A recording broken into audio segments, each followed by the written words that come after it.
Hello అండి.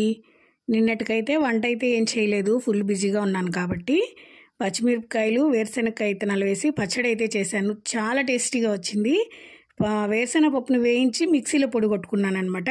తర్వాత కొంచెం జీలకర్ర, అలాగే 4 వెల్లుల్లి రెబ్బలు వేసి సాల్ట్ లేదా కల్లుప్పు వేసుకొని పచ్చిమిరపకాయలు వేసుకొని బాగా దంచుకొని దాంట్లోకి నానబెట్టుకున్న చింతపండు కొంచెం వేసాను.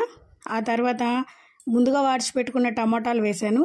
ఈ టమాటాలన్నీ వేసి బాగా నూరేసిన తర్వాత నేను ముందుగా మిక్సీలో వేసి పెట్టుకున్నాను కదా పల్లీల పొడి, ఆ పొడిని కూడా వేసి బాగా నూరుకొని మళ్ళీ కొంచెం ఉప్పు చూసుకున్నాను. చాలా టేస్టీగా అనిపించింది నాకైతే పచ్చడి. ఎర్రగడ్డ అయితే వేయలేదండి, ఎందుకంటే ఇది ఒక 2 రోజులు ఉంటుంది కదా, మనం ఎర్రగడ్డ వేస్తే మళ్ళీ ఉంటుందో ఉండదో పాడైపోతుందేమో అనేసి వేయలేదు. చూసారా, ఇక్కడైతే కొంచెం క్వాంటిటీ ఎక్కువే ఈసారి. భలే టేస్టీగా ఉండింది. నాకైతే ఒట్టిదే తినేయాలనిపించింది. ఎంతమందికి ఇలాగా పచ్చళ్ళు ఒట్టిగా తినడం ఇష్టము? మామూలుగా రైస్లో కాకుండా, ఇడ్లీ దోశ ఇట్లా కాకుండా ఒట్టిదే కొంచెం అలా చేతిలో వేసుకొని తింటూ ఉంటాను అనమాట. నాకు చాలా ఇష్టం పచ్చడి అలా తినడము.